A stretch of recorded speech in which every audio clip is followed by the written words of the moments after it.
귀한 찬양 감사드립니다. 사람이 살면서 가장 억울할 때는 오해를 받을 때입니다. 오해를 받으면 막 속을 막 다 까뒤집어서 보여줄 수도 없고 답답하고 또 억울함에 심하면 분노하는 감정까지 느끼게 됩니다. 근데 이미 오해하기로 작정을 하고 대하거나 색안경을 끼고 보는 사람에게는 아무리 이해를 시키려고 하고 설명을 해도 받아들이지 않는 경우가 많습니다. 근데 반대의 경우도 있습니다. 우리도 다른 사람을 오해하며 살 때가 많습니다. 그 사람이나 상황의 의도와 배경을 다 알지 못하기 때문에 우리는 기껏해야 내가 본 것, 내가 들은 것, 내 생각, 내 판단만 가지고 생각하다 보니까 오해를 하고 잘못된 해석을 하기가 쉽습니다. 이해라는 말의 사전적 정의는 본질과 대상을 분별하거나 해석하는 것이라고 되어 있습니다. 여기에 비해서 오해라는 말은 사실과 다르게 해석하거나 잘못 이해함 이렇게 되어 있습니다. 그래서 이해와 오해의 정의를 살펴보면 이해와 오해는 본질적으로 해석의 문제라는 것을 알 수 있습니다. 똑같은 상황, 똑같은 사실임에도 불구하고 어떻게 해석하느냐에 따라서 이해할 수도 있고 오해할 수도 있다는 것이죠. 그래서 이해, 오해, 공통적으로 들어가는 단어, 이 해자는 풀해자입니다. 그래서 잘못 풀면 오해가 되고 바르게 잘 풀면 이해가 된다는 것이죠. 사람은 다른 사람에게 100% 객관적이고 공정한 평가를 받기가 어렵습니다. 그래서 원래의 가치보다 평가절하되는 사람도 있고 또 신비주의로 과대 포장되는 사람도 있습니다. 주머니 속의 송곳은 언젠가는 삐쳐나오게 되어 있다는 의미의 낭중지추처럼 뛰어난 사람은 숨어 있어도 저절로 드러나게 됩니다. 일시적으로 저평가를 받거나 또 잘못된 평가를 받더라도 시간이 지나면 진가를 발휘한다는 것이죠. 반대로 주변에서 아무리 띄워주고 인기를 얻어도 본질이 잘못되어 있거나 내실이 없거나 거짓된 사람은 한순간에 그 인기가 거품 빠지듯 빠져버리고 원래 그 사람의 본 모습이 드러나게 됩니다. 근데 예수님은 이 땅에 살아계실 때 사실 한 번도 제대로 된 이해와 평가를 받아보신 적이 없습니다. 늘 오해의 연속이었고 그 오해는 결국 예수님을 십자가에 못 박아 죽게까지 만들었고 또 부활을 하신 후에도 예수님에 대한 오해는 쉽게 바뀌지 않았습니다. 그래서 우리 주님은 우리의 억울함, 오해받는 것 누구보다 잘 알고 계시는 분이고 그것을 위로하시며 고쳐주실 수 있는 분이 우리 주님이시라는 사실을 보게 됩니다. 오늘 본문에도 보면 예수님을 오해하는 사람들, 바르게 이해하지 못하는 사람들이 등장을 하게 됩니다. 오늘은 종려주일입니다. 예수님께서 십자가를 지시기 위해 예루살렘에 들어가실 때 사람들이 종려나무 가지를 흔들며 환영을 해서 종려주일이라 이렇게 부르죠.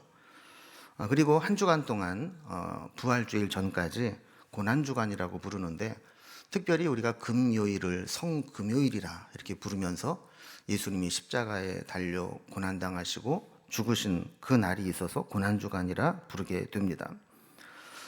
이 예수님께서 종려주일에 예루살렘에 입성하시는 사건을 사도 요한은 요한복음에서 특별히 11장에 있었던 사건과 계속해서 연관을 지어서 말씀하고 있는 것을 보게 됩니다. 요한복음 11장에 어떤 사건이 있었을까요? 예수님이 죽은 나사로를 살려주신 사건이 11장에 나옵니다. 이미 죽은 지 나흘이나 되어서 냄새까지 나는 나사로를 예수님이 살려주셨습니다. 얼마나 놀라운 일입니까? 이 나사로를 살리신 사건이 베다니라고 하는 곳에서 일어났는데 이 베다니는 예루살렘 기드론 골짜기 건너편에 감람산 위에 있는 동네입니다. 그리 멀지 않습니다. 차 타고 가면 5분 정도면 갈 수 있는 그런 가까운 동네죠. 여기에서 죽었던 나사로가 살아났다라는 사건이 일어나게 될 때 이 소문은 삽시간에 예루살렘 전역으로 퍼지게 되었고 결국 많은 사람들이 동요하면서 이 사실을 대제사장들과 바리새인들에게까지 알리게 되었습니다.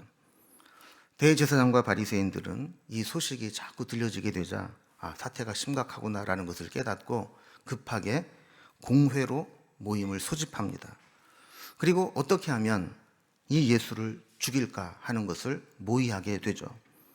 자, 그들이 내린 결론은 이런 겁니다. 요한복음 11장 50절에 보면 한 사람이 백성을 위하여 죽어서 온 민족이 망하지 않게 되는 것이 너희에게 유익한 줄을 생각하지 아니하는도다. 이게 무슨 말이냐면 예수님에게 사람들이 막 모여서 유월절 절기에 소동이라도 일어나게 된다면 1차적으로는 바리새인과 대제사장들을 의지하고 따르던 많은 사람들이 예수님에게로 떠나갈 것이고 또 행여라도 소요가 일어나게 된다면 이 일로 인해서 로마의 군대가 진입을 하러 들어오게 되면 민족에 큰 위기가 자초할 수 있다. 그렇다면 지금 이 시점에서 예수님 한 명 죽여 없애서 이후에 생길 수 있는 예상되는 혼란스러운 사태를 없애는 것이 낫지 않냐, 이렇게 결론을 모았다는 거예요. 특히 나사로를 살리신 예수님의 이야기는 유월절을 지키기 위해 전 세계에서 모여온 유대인들의 입을 통해 핫 이슈가 되어서 순식간에 퍼져나갔습니다.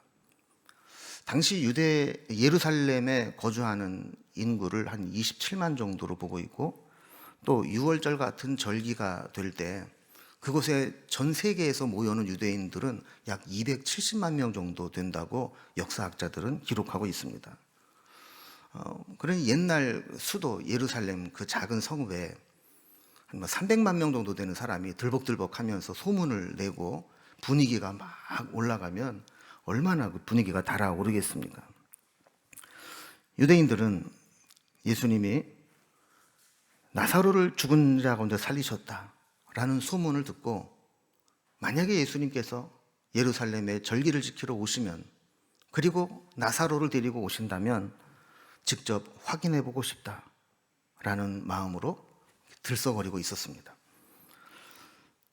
이러한 사실을 알게 된 대제사장들은 이참에 나사로까지 죽이기로 모의를 합니다. 예루살렘으로 예수님이 들어오신다는 소식을 들었을 때 큰 무리가 모여듭니다. 사람들은 예수님을 새로운 왕을 영접하듯 환호하며 영접했습니다. 동일 본문인 누가복음 19장 38절에 보면 이 장면에서 제자들이 하나님을 찬양하는데 찬송하리로다 주의 이름으로 오시는 왕이여 하늘에는 평화요 가장 높은 곳에는 영광이로다 라고 찬송했다고 했습니다.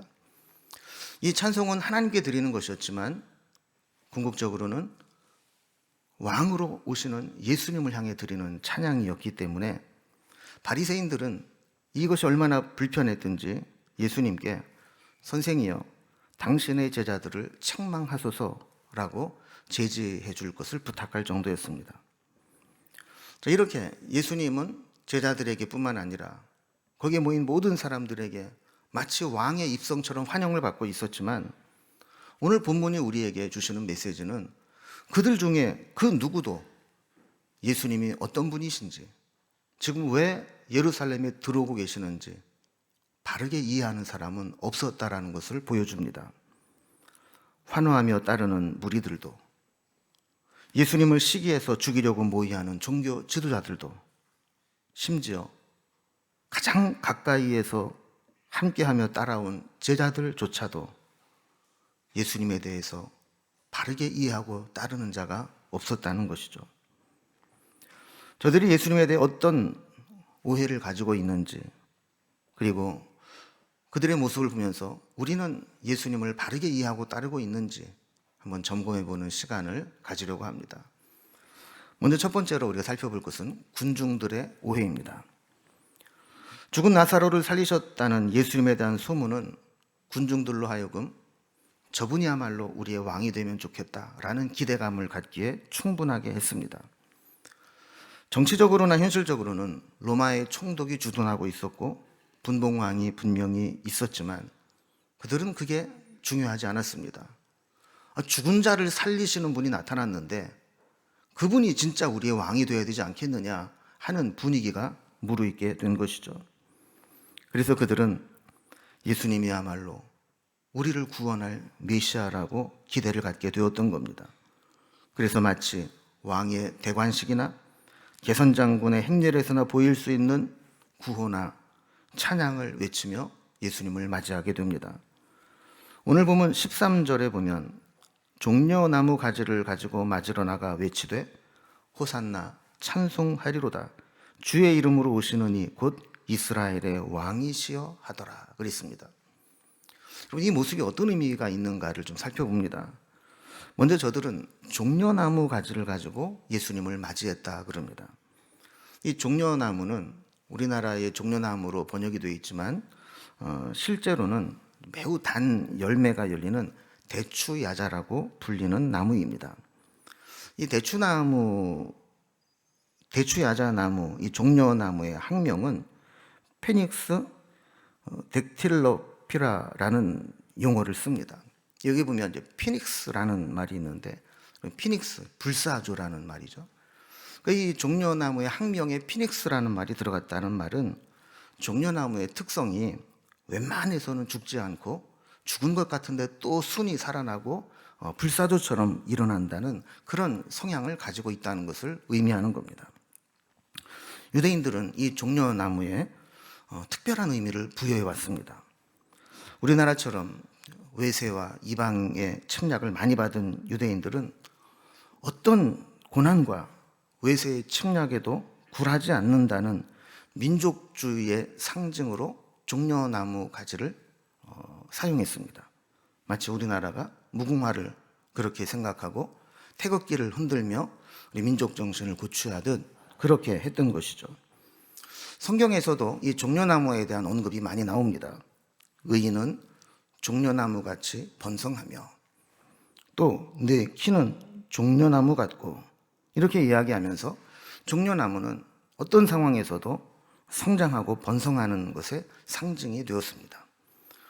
요한계시록 7장 9절 10절에도 보면 천상에서 하나님을 찬양하는 모습이 보여지는데 아무도 능히 셀 수 없는 큰 무리가 나와 흰옷을 입고 손에 종려 가지를 들고 보좌 앞과 어린 양 앞에 서서 큰 소리로 외쳐 이르되 구원하심이 보좌에 앉으신 우리 하나님과 어린 양에게 있도다 라고 찬양하면서 종려 가지를 사용했던 것을 보게 됩니다. 또 초막절이라는 절기가 되면 경건한 유대인들은 옛날에 출애굽을 해서 광야에서 장막을 치고 살았던 것을 기억하면서 광야로 나가 초막을 짓는데 이때 지붕을 이어서 만들었던 게 바로 이 종려나무 잎이었습니다. 이렇게 종려나무는 유대인들에게 중요한 의미를 부여해주는 나무였는데 특히 신구약 중간기에 유다가 헬라의 연약함을 틈타서 잠깐 동안 독립운동을 일으켜서 전쟁에서 승리를 쟁취하고 돌아온 적이 있습니다. 이것을 우리는 마카비 혁명이라고 부르는데 이때 전쟁에서 승리하고 돌아오는 마카비를 환영하면서 이스라엘 백성들은 종려나무 가지를 흔들었습니다. 어쩌면 유대인들은 예루살렘 성으로 입성하는 예수님에게 종려나무 가지를 흔들면서 환영을 하면서 그렇게 마카비가 헬라의 압제에서 독립을 이끌어 주었던 지도자처럼 예수님도 로마의 압제에서 완전히 독립시켜줄 마카비 같은 존재로 이해하고 싶었는지도 모릅니다. 또한 저들은 종려나무 가지를 들고 외치면서 호산나를 외치며 찬송했습니다. 호산나는 지금 우리를 구원하소서라는 의미죠. 그리고 이어서 찬송하리로다 주의 이름으로 오시는 이 곧 이스라엘의 왕이여 라고 한껏 들떠서 찬송했습니다. 여러분 사실 이 호산나라는 구호나 이스라엘의 왕이여 라는 구호는 상당히 위험한 구호입니다. 당시 로마의 압제를 받고 있었던 이스라엘의 입장에서 그들이 인정하지 않은 왕이 추대되었고 백성들로부터 왕이 세워지게 되었다라고 하는 것은 로마 제국에 대한 반역과 선전포고와 다름이 없는 것이기 때문입니다. 그러나 이스라엘 백성들은 이번에는 좀 다르다라고 생각을 한 겁니다. 그들이 두렵지 않았습니다. 죽은 자도 살리시는 예수님이 계시는데 이렇게 많이 모인 사람이 함께 힘을 모으게 된다면 분위기 무르익었을 때 예수님이 제대로 한 건 해주신다면 이번에 뭔가 일이 나도 나겠다 하는 기대를 가졌던 것이죠. 그런데 예수님은 그들의 기대를 무색해하는 모습을 보여주십니다. 저들의 잘못된 메시아적 기대를 고쳐주시기 위해 전쟁을 연상시키는 말이 아닌 한 어린 나귀를 타고 내려오십니다. 이것을 요한은 스가랴 9장 9절의 말씀이 성취된 것이다 라고 설명을 합니다. 그러나 또 다른 의미가 있습니다. 나귀는 사진에서도 볼 수 있듯이 좁고 경사진 골목길에 잘 다닐 수 있도록 개량된 종자입니다. 만약에 성인이 이런 어린 나귀를 탄다면 발이 땅에 끌릴 수도 있는 상황입니다. 지금 이스라엘 백성들을 구원할 왕으로 온다면 그들은 적어도 저런 나귀가 아니라 크고 힘 있는 무장된 말을 타고 와야 될 텐데 주님은 이런 어린 나귀의 등에 타고 오시면서 우리 주님의 구원은 이스라엘 백성들이 기대하는 것과는 다르다는 것을 보여주시는 겁니다. 예수님은 지금 십자가에서 죽으시러 예루살렘으로 올라가십니다. 그런데 백성들은 그것도 모르고 예수님을 환호와 찬송으로 맞이합니다. 표면상으로만 본다면 군중들은 예수님을 왕으로 이해한 것이 맞습니다.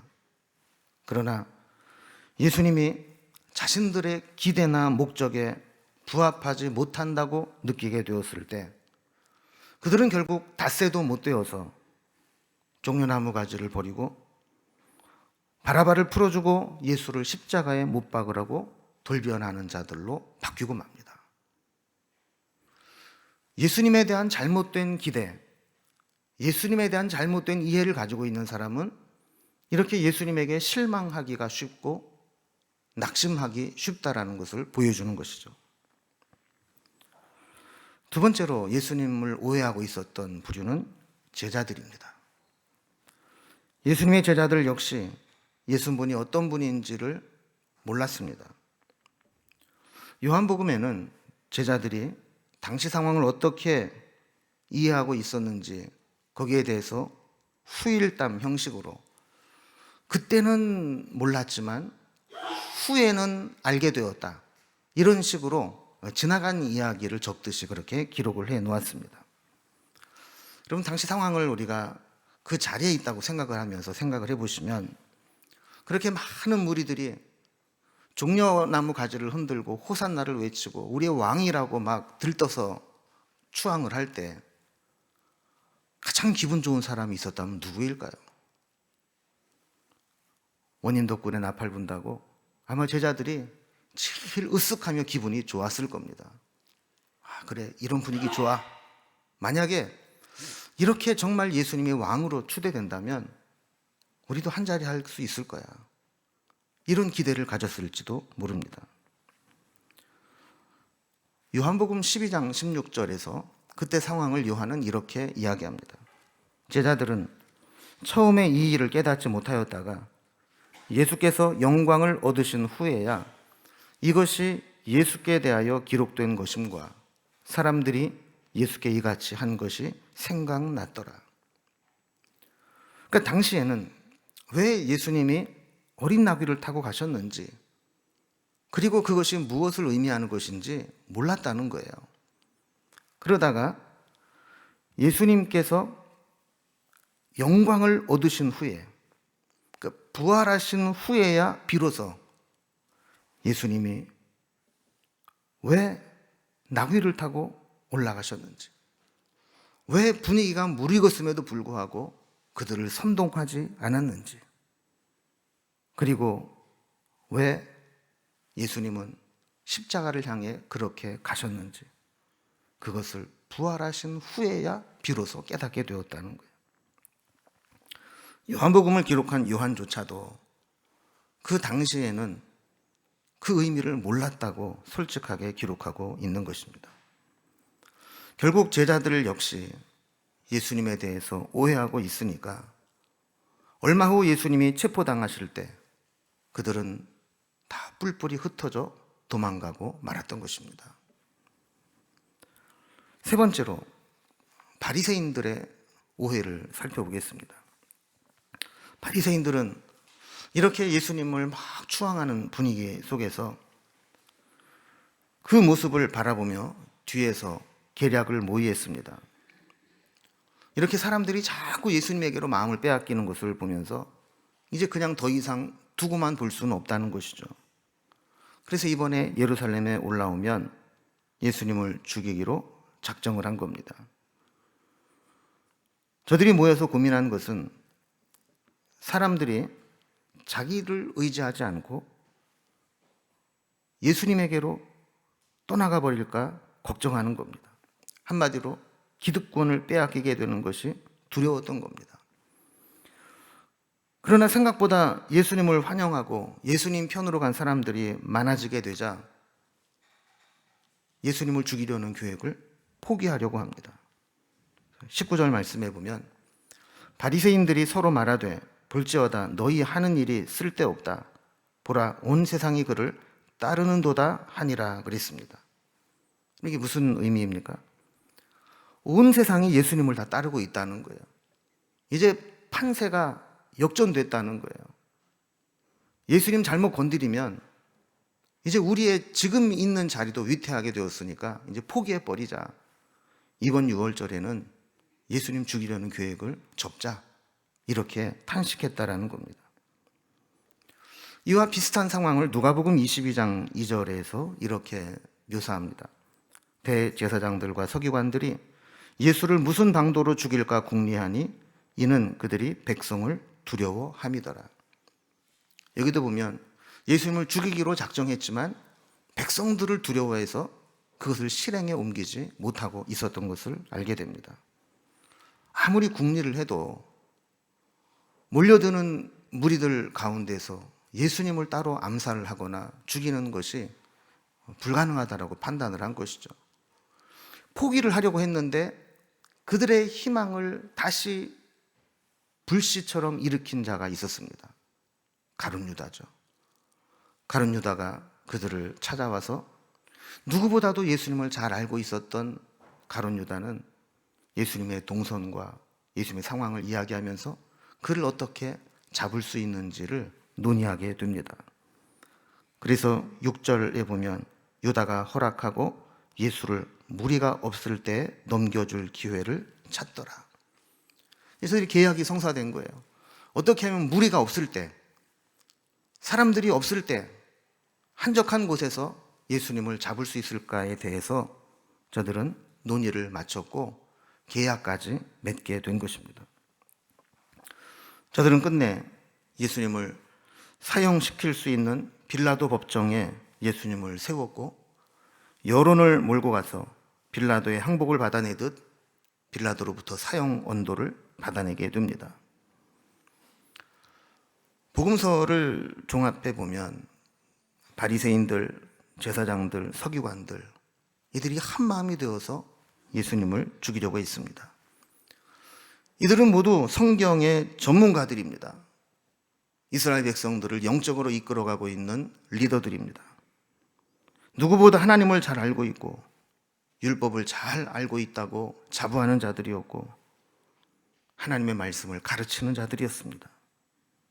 그러나 예수님을 오해하고 바르게 이해하지 못하게 될 때 그들은 결국 하나님의 아들을 죽이는 악한 죄를 도모하는 자들이 되었던 겁니다. 이거를 보면 무지보다 잘못 알고 있는 것이 얼마나 무서운 것인가를 보여주게 되는 것이죠. 차라리 모르는 사람은 이런 일을 시작도 안 합니다. 그러나 잘못 알고 있는 자들은 그들이 알고 있는 잘못된 오해 때문에 결국 하나님의 아들을 십자가에 못 박아 죽게 만드는 겁니다. 많은 사람들, 심지어 주님의 제자들마저 예수님에 대해 오해를 한 것처럼 우리 역시 하나님을 믿는다, 예수님을 믿는다 하지만 결국 예수님을 내가 원하는 메시아로, 내 입맛에 맞는 구원자로 오해하고 있지는 않은지 돌아볼 필요가 있습니다. 요한복음 11장 57절에 보면 이는 대제사장들과 바리새인들이 누구든지 예수 있는 곳을 알거든 신고하여 잡게 하라 명령하였음이러라 그랬습니다. 요즘 말로 말하면 예수님에게 현상금이 붙은 겁니다. 수많은 인파 속에서 예수님을 찾기가 어려우니까 누구든지 알면 신고해라, 이렇게 방이 붙은 것이죠.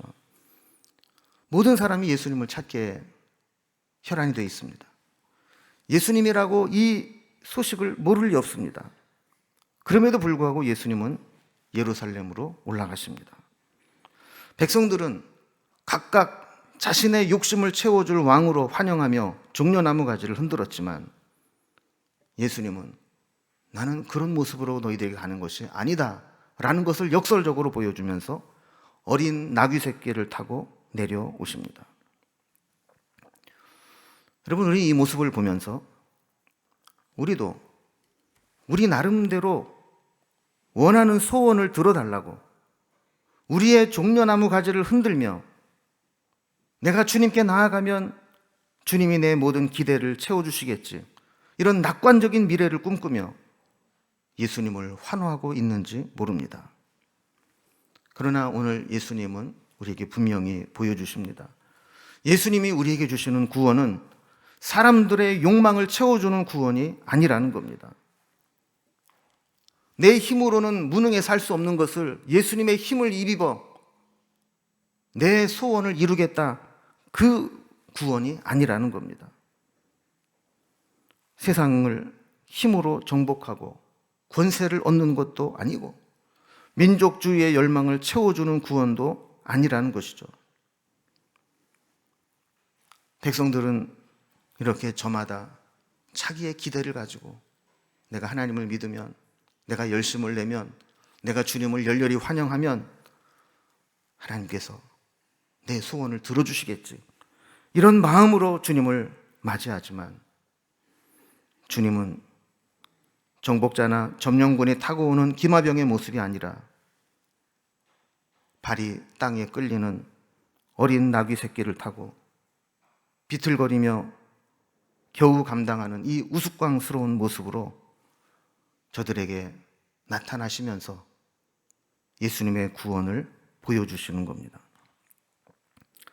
주님은 수많은 사람들을 선동해서 힘으로 구원한 것이 아니라 조용히 십자가를 향해 한 걸음 한 걸음 나아가며 그분의 희생으로, 그분의 사랑으로, 대신 죽어주심으로 우리를 살리셨던 것입니다. 예수님에 대해 바르게 이해하지 못하면 아무리 열렬히 환영을 해도, 아무리 열심히 모여 예배를 드려도 주님의 뜻과는 다른 방향으로 갈 수 있습니다. 수많은 무리들, 예수님을 죽이려고 모의했던 종교 지도자들, 심지어 예수님 가까이에서 주님을 따른다고 따랐던 제자들 역시 예수님을 바르게 이해하지 못하게 되었을 때 주님이 가시는 십자가의 길에 동행할 수가 없었던 것입니다. 어쩌면 우리도 그들과 다를 바 없이 동상이몽처럼 각자의 원하는 것을 이루어 달라고, 각자의 욕망을 채우기 위해서 하나님 앞에 나오는 것은 아닌지 오늘 이 모습을 통해 우리의 모습을 돌아보고 다시 한번 우리의 신앙의 본질을 점검해 볼 수 있기를 주님의 이름으로 기원합니다. 기도하겠습니다.